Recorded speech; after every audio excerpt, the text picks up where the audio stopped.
વેણે વાતો કરાવવા વાળા તમે બધા છો. અમારી મોગલે વેણે વાત કરી છે તમારા થકી. અરે મને કહેવા દો, હું તો ચારણ છું, કોઈના બાપથી બીતો નથી. મારે ચારણ તરીકે સત્ય સ્વીકારવું છે.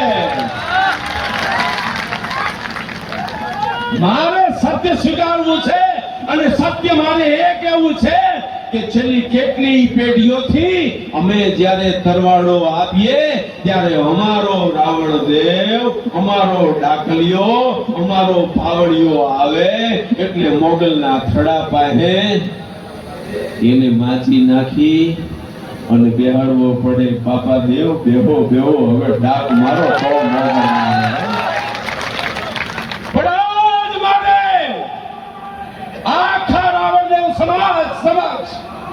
ચારણ તરીકે મારે સત્ય પ્રગટ કરવું છે કે મોગલની કેવડી મોટી કૃપા, આ જોગણીની કેવડી મોટી કૃપા કે પેઢીઓથી અમે તરવાડાના ટાણે તમારા હાટુ માજી મૂકી હતી. તો આજ મારી જોગણીએ હુકમ કરીને કીધું ચારણ બાકી કોઈ નો રાખવું હો.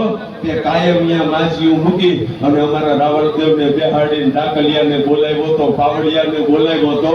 પણ આજ મારે એ કહેવું છે, હું તમારો ઋણી છું. અમે તમારા માટે એક જણો બેહી શકે એવી માચી મૂકતા હતા અને મારા ગુજરાત રાજ્યના જોગી રાવણ સમાજે આ ગઢવીને, આ ભુવાજીઓને, આ મહેમાનોને બોલાવવા માટે આ માચડો બાંધ્યો છે સાહેબ. માચડો બાંધ્યો છે. માચીની સામે માચડો એ આપણું સૂત્ર બનશે. ગુજરાત રાજ્યમાં કેટલાય લોકો આવીને કહે છે કે તમે ઉદ્યોગપતિઓ માટે ગાઓ છો, બોલો છો. કેટલાય લોકો અમને આજીજી કરે છે, અમારા માટે બોલવા આવો ને, અમારા માટે બોલવા આવો ને. અમે બોલીએ તો પૈસાથી ન બોલીએ, અમને કોઈથી ખરીદી ન શકાય. અમે માના ઉપાસક છીએ. અમે ભગવાન ભોળાનાથના પડખે બેઠેલા ઈ ચારણ છીએ. એટલે હું કહું છું કે અહીંયા એક પૈસો લીધા વિના હું આવ્યો છું. મને જુનાગઢ આજે બોલાવવામાં આવ્યો તો તોય ચંદુભાઈએ ફોન કર્યો. મેં કીધું કે જુનાગઢના બધા પ્રોગ્રામ કેન્સલ, બાકી મારો જોગી રાવણ સમાજ ભેગો થતો હોય ને અહીંયા પહેલો આવે ગઢવી.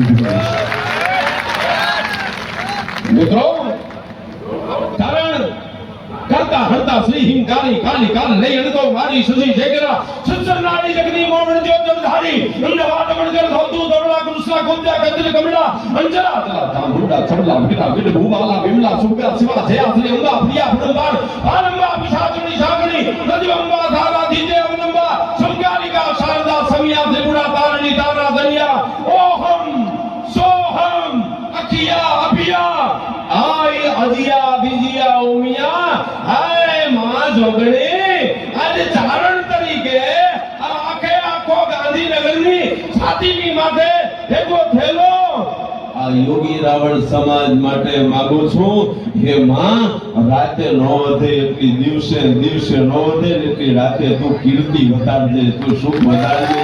તું આ નવા યુગના જે માર્ગો ખુલ્યા છે ને એમાં મારો જોગી રાવણ સમાજનો દીકરો છે ને એ હાલતો થાય. મારી જોગી રાવણ સમાજની દીકરી છે ને એ 10 દીકરીઓ ડોક્ટર બને. અરે જોગી રાવણ સમાજનો દીકરો છે એ પાયલોટ બને. અને કહેવા દો જોગી રાવણ સમાજનો એકાદો જુવાન દીકરીઓ કલેક્ટર બને. ઈ માંગુ છું કારણ કે શિવ અને શક્તિ સાથે જેનો સીધો સંબંધ હોય એની જરૂર છે. મિત્રો તમને ઘણા લોકો કહેવા આવશે તમે આવું કરો, તમે આમ કરો. હું ના કહું છું કારણ કે ડાકમાંથી ભગવાન ભોળાનાથે જે ડાક વગાડ્યું હતું એમાંથી નીકળેલા શબ્દોનું વહન ભગવાન ભોળાનાથે વગાડ્યું હતું ત્યારથી લઈને અત્યાર સુધી કરાવો છો એ બદલ એ કાંઈ જ બોલવાનું નથી. ગર્વ સાથે આપણે કહીએ કે હા હું જોગી રાવણ છું, હા મારા બાપ દાદા ડાક વગાડતા હતા, હું ડાકલિયો છું. અને મારે એટલા માટે થઈને કહેવું પડે છે કે મારો દીકરો આદિત્ય ગઢવી જેની ચંદુભાઈ વાત કરી ને કે છંદોય ગાય છે, દુહાઓય ગાય છે, લોકગીતોય ગાય છે, ચરજુય ગાય છે, અને અંગ્રેજીમાં કોઈ વાત કરે ને તો 1 કલાક એની આંખમાં આંખ નાખી અને અંગ્રેજીમાં પણ વાત કરે છે. ગઢવી છે. આજે મારે એ કહેવું છે કે ભારત વર્ષમાં સૌથી મોટો કાર્યક્રમ આદિ યોગીનો કાર્યક્રમ થાય ત્યાં આદિત્યનો પ્રોગ્રામ છે. ત્યારે મને ઈ મજા આવી. મેં આદિત્યને બપોરે ફોન કરીને કીધું કે શિવરાત્રીનો મોટામાં મોટો પ્રોગ્રામ તામિલનાડુમાં તું આદિ યોગીની ત્યાં કરે છે અને હું ગાંધીનગરમાં યોગી રાવળની આ કરું છું. યોગી તો છે ને છે તમારો શંભુભાઈ. અહીંયા અશ્વિનભાઈ આપણે જેમ કહ્યું ને અમારો અશ્વિનભાઈ બહુ સારો મિત્ર, એને કીધું કે આપણે આજે ત્રિદેવ ભેગા થઈ ગયા છે. આ બ્રહ્મદેવતા છે, તમે બધા બેઠા એ રાવણ દેવ છો અને હું ચારણ દેવ છું. શિવરાત્રીએ બ્રહ્મા વિષ્ણુ મહેશ ત્રણેયનો સુગમ જગત અને ભેગી માં જોગણી ભુવાજીઓ આટલા બધા બેઠા છે, માતાજીઓ આવી છે. ત્યારે મેં કીધું કે સૌ પહેલો એનો તરવાડો મેં લખ્યો એ જી મોગલનો એ તરવાડો ગાયો એ મારી મોગલનો તરવાડો. મોગલ લખાયું અને બીજી લીટીમાં કીધું કે એના વિના તરવાડો ન થાય એટલે મારે એનો ઉલ્લેખ કરવો પડે. મારા બાપુજી અને બાઈએ કીધું કે ના, તરવાડો ડાકલિયા અને પાવડિયા સિવાય થાય નહીં. એ જે ડાકલિયા બોલાવો એ ભાઈના પાવડિયા તેરા એ જી વેણો ને ઈ વધાવે બેરો મારી મોગલ ને તરવાડો. સમગ્ર ભારત વર્ષમાં શક્તિ ઉપાસક ધર્મને આખા દેશમાં 1000 વર્ષ પછી કોઈ સનાતન ધર્મને ઉભો રાખ્યો હોય, સોમનાથ હોય, કાશી હોય, અંબાજી હોય કે કોઈ પણ જગ્યા હોય, એ ધર્મની જગ્યાને એક તાકાત આપવા વાળો કોઈ એક વ્યક્તિ હોય તો એનું નામ છે આપણા દેશના વડાપ્રધાન નરેન્દ્રભાઈ મોદી સાહેબ. અને મારે આજે એ કહેવું છે કે વડાપ્રધાન છે ને સમય ના મળે બાકી આ ગઢવી જેટલું તમારા વિશે બોલ્યો ને એટલું તમારા વિશે આપણા દેશનો વડાપ્રધાન જાણે છે. કારણ કે શક્તિનો ઉપાસક છે, માતાજીનો ઉપાસક છે. આપણા ગુજરાત રાજ્યના મુખ્યમંત્રી ભૂપેન્દ્રભાઈ પટેલ સાહેબ, ઉપમુખ્યમંત્રી હર્ષભાઈ સંઘવી સાહેબ, આ બધા જ લોકો નાના સમાજની ચિંતા કરે છે.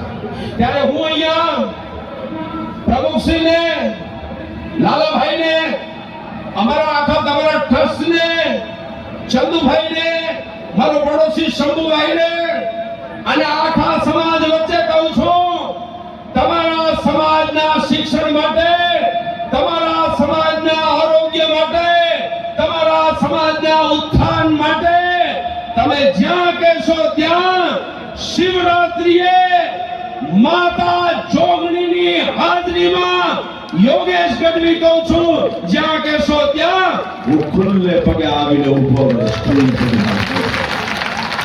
આપ સૌએ મને બોલાવ્યો, હું ખૂબ ખૂબ આભાર માનું છું. મને ખબર છે સમય બહુ જ ઓછો છે, છતાંય મેં થોડોક વધારે સમય લીધો છે તો મને માફ કરશો. ઓમ નમઃ પાર્વતી પતે હર હર મહાદેવ. બોલ જોગણી માત કી. આભાર આભાર આભાર. Thank you. આપ સૌનો ખૂબ આભાર. અહીંયા શિવરાત્રીના દિવસે શબ્દ સાહિત્ય અને સંસ્કૃતિનો રખેવાળ આ યોગેશ ગઢવી આપ સૌના ચરણોમાં નતમસ્તક વંદન કરું. વિડિયોગ્રાફીનું કરવાનું અને એ કરવાનું. મારા ગુજરાત રાજ્યનો નિકુલ રાવળ રોમપુરા જોગી રાવણ સમાજ ગાંધીનગરની છાતી ઉપર પગ મૂક્યો છે. એનાથી મને ચારણ ને ચંદુભાઈ એવું લાગે છે કે આવતા દશકામાં આ જોગી રાવળ સમાજ એ ટોપ પરના સમાજોની સાથોસાથ ઊભો છે. ગુજરાત રાજ્યમાં લોકતંત્ર છે, ભારત દેશમાં લોકતંત્ર છે, પણ મારે આપ સૌને એ કહેવું છે, ઉમા અર્ધંગમ ભગતભંગમ શીશ ગંગમ સોહિયમ ધ્યાનેન ધ્યાનમ દહનમયનમ અરજૈતનૈનમ જય હરમ જૈતનૈનમ જય હરમ ઉમા અર્ધંગમ ભગતભંગમ શીશ ગંગમ સોહિયમ એવો ભગવાન ભોળોનાથ આજે શિવરાત્રીના દિવસે ચારણ તરીકે મારી માં શારદા મને બોલાવે છે. હું વ્યક્તિગત યોગેશ ગઢવી નથી બોલતો, પણ જગત આખા વિશ્વનો સર્જક દેવાધિદેવ મહાદેવ છે.